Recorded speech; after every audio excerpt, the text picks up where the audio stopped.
All right, guys, I am going to do my Demons and Wizards basically band review. So let me ask you two questions.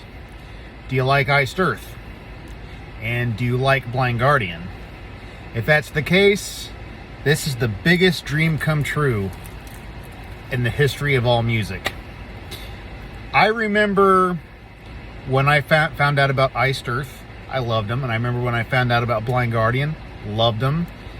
And then I found out they both kind of collided and did a side project with Jon Schaffer and Hansi Kirsch. And I was like, for real? It's like my two favorite bands, and like they came together and did a side project? Like, what are the odds of that? So, yeah. So there's some people out there that think that Demons and Wizards is even better than Iced Earth or Blind Guardian. I am not one of those. I think Demons and Wizards is at least up to par with Iced Earth and Blind Guardian. So, alright. So Demons and Wizards, if you're watching this video, you probably already know they have 3 albums. All of which were released pretty far apart. It was basically just when Jon and Hansi had some spare time to do this between their own bands. And, well, let's start with the first one from 1999. The self-titled Demons and Wizards album. This right here, I remember when this was the only one that was out. And I thought this was just the coolest thing of all time. Great album art. Musically, I mean, this came out after Something Wicked This Way Comes by Iced Earth and after Nightfall and Middle Earth. So both bands pretty much had 2 of their very best albums in their discography come out, and then they did this. So you're going to know how good this is just based on that. You know, musically, sounds like Iced Earth, but vocally, it sounds like Blind Guardian. That's really kind of how I would break this down. You know, Hansi does a lot of the... and Hansi was at his peak at this point, in my opinion. I think Imaginations from the Other Side and Nightfall and Middle Earth was kind of Hansi's peak, and this was still during that peak. So, you know, he does a lot of the really good vocal harmonies. You know, he could pretty much do like an a cappella thing all by himself. And, you know, he's got that really gruff voice that I love. Like, this is just Hansi at his, probably his just meanest sound, really. So, that I like a lot. I like when Hansi's more on the rougher side. He's kind of lost a bit of that bite over the years, unfortunately. But let's talk about bite. Okay, now, if you've watched my Iced Earth video, you know I've talked about Jon Schaffer's guitar tone, how it's diminished. This was when his tone was at its peak. I mentioned Horror Show was the best Iced Earth tone. This isn't too far behind that. This tone is incredible. It's super huge. It's ballsy. I mean, it's just fantastic. Like, everything's just fantastic. This was back when productions were awesome, before they got all weak and thin from all the loudness wars and all the really lame new age ways of producing guitars and stuff. Like, you know, a mic'd amp that's where it's at. That's where it's at. But anyway, let's talk about the songs. You know, it starts off with Rites of Passage. Basically, it's just chanting over some heavy guitar chords. Actually pretty awesome. Stuff like this is usually can be like filler, but no, this I have to listen to this every time. Then it leads into Heaven Denies. Amazing song. Poor Man's Crusade. Amazing song. Both of them are absolute crushers. Fiddler on the Green. Probably the best ballad that Schaffer's ever done, for sure. Probably one of the best Demons and Wizards songs ever, period. Blood on My Hands. Oh my gosh, this is probably my favorite Demons and Wizards song, personally. Love this song. It was the first one I ever heard, too, so it might be a little biased, but no, I mean, over the years, this song is still my favorite. Like, man. Path of Glory, Winner of Souls, The Whistler, Tear Down the Wall. Tear Down the Wall is one of my favorites. Gallows Pole, My Last Sunrise, and ends with Chant. So, gosh, man, this whole thing's a winner. But in my opinion, I think the best tracks are probably Heaven Denies, Poor Man's Crusade, Fiddler on the Green, Blood on My Hands, Tear Down the Wall are some of my absolute favorites. So, yeah. Masterpiece. Absolutely phenomenal album. Then, later on, and I remember when this came out, the second album, still I got it in the slip sleeve here, Touched by the Crimson King, and I'll take it out of the slip sleeve and show you the cover. Pretty cool. You could tell that's probably the Iced Earth side, and that's probably the Hansi side. But yeah, let's pull this out. Unfortunately, my case is a little broken on the inside, so the CD don't sit well. I need to fix that. But yeah, there it is. There's a little picture of the back. So when this came out, okay, this came out and it says 2005. I remember when I was so excited about this. I was so super excited. Back when magazines were a thing, I remember like reading little articles. I just go to the store and just read the article and then never buy the magazine. But so okay. Now, mostly it's business as usual. It's pretty much the same idea as the first Demons and Wizards album. Although the only real difference in production, I would say, Schaffer's tone sounds a little bit different. Now, this was kind of around the time The Glorious Burden came out for Iced Earth. Now, The Glorious Burden, between that and this album, the guitar tones weren't among the biggest sounding in Iced Earth's catalog. This was kind of where it started to get smaller, but it still sounds really good. If you're going to make it smaller, at least make it sound this good. When I say smaller, I don't mean it's like puny tiny, but it's just, you know, it does sound a little less thick. But super tight. I mean, I have no complaints about the sounds of this in any way.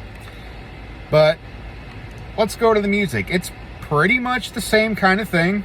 Crimson King, I remember when I first heard that. Amazing. You know, very, very crushing, heavy guitar riffs. There's actually kind of a lot of more ballady things on this, but, you know, it's something Schaffer does a lot, but I don't mind it, especially when they're good. If they're good, then I'm into it. You know, Beneath These Waves, great. Terror Train, one of the heaviest things Schaffer's ever done. Ever. Seriously. And accompanied by Hansi, phenomenal. Seize the Day, kind of like another ballad sort of thing. The Gunslinger, fantastic. Love's Tragedy Asunder, another kind of ballady thing. Wicked Witch, kind of is a ballad. Dorian, heavy song. So yeah, so Down Where I Am, and then Immigrant Song. They did a cover of, you know, Led Zeppelin's Immigrant Song. Fantastic cover. I'm not one that usually cares about covers. I don't usually listen to them, but this I'll actually listen to. It's very well done. And of course it's got some bonus tracks on it that are actually really good. Lunar Lament, and a slow version of Wicked Witch, Spatial Architects, and an edited version of Beneath These Waves. So, what are my favorites on here? Well, I will say, as far as the ballads go, I love them all. But Wicked Witch is no Fiddler on the Green, but it's still very, very good. As far as the heavy song, is there anything that matches Blood on My Hands? I don't, probably not, but the closest thing, I don't know. Maybe Terror Train, maybe Crimson King for me. I don't know. Hard to say. But, yeah, the whole album's awesome. Nothing to be disappointed about. It's just phenomenal. Yeah, all I can really say about that. And then later, they would do much later, they would do a third album. And this album's kind of makes me sad a little bit for a few reasons. So, wow, so this came out in 2020. Everybody knows 2020 sucked, okay? It sucked so bad for many reasons. Reasons I'm not even going to talk about. But what I am going to talk about is it started off decent. So, you know, you get this album. So, yeah, so it looks cool. This one's just titled 3, which is interesting. I mean, it's not creative, but whatever. 3, all right. It's the third one. Very dark imagery, which they all kind of are, but you can kind of see the back. So, why do I say that this is sad? Well, first of all, 2020 sucked. I just talked about that, but that's not just that. Bunch of political uprising. I mentioned it in about the Iced Earth video. I'm not going into that. This was kind of like an end of an era,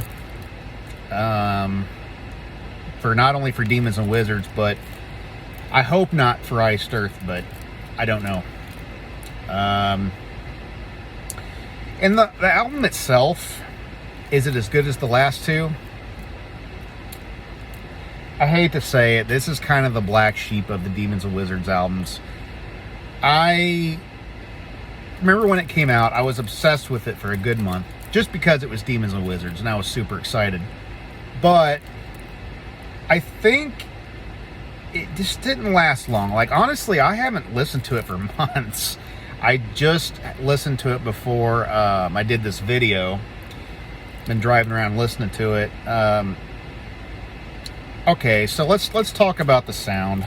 That's my biggest complaint.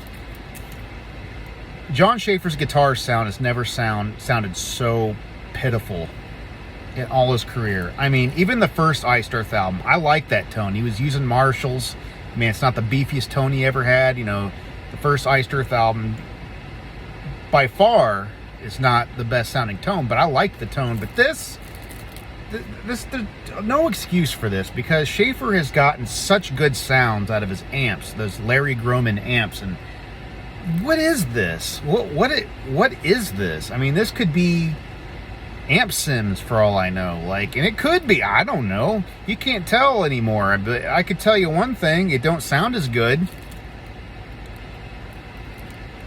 I just think the whole production is weak. I mean, it's clear, you can hear everything, but that's all I can say about it.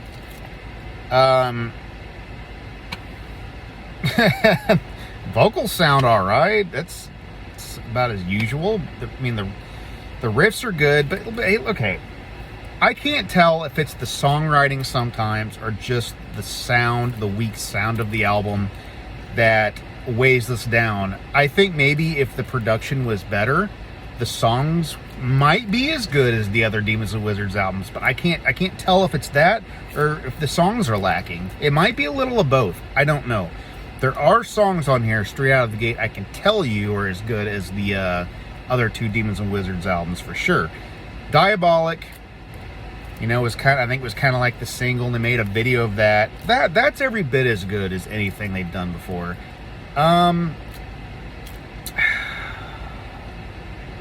Man, maybe Wolves in Winter might be as good. Dark Side of Her Majesty I kind of like pretty well. I mean, nothing on here is bad. I just feel like some of this don't stand out as much as they should. And here's another thing they tried to do. I kind of have a pet peeve about heavy bands being influenced by the 70s.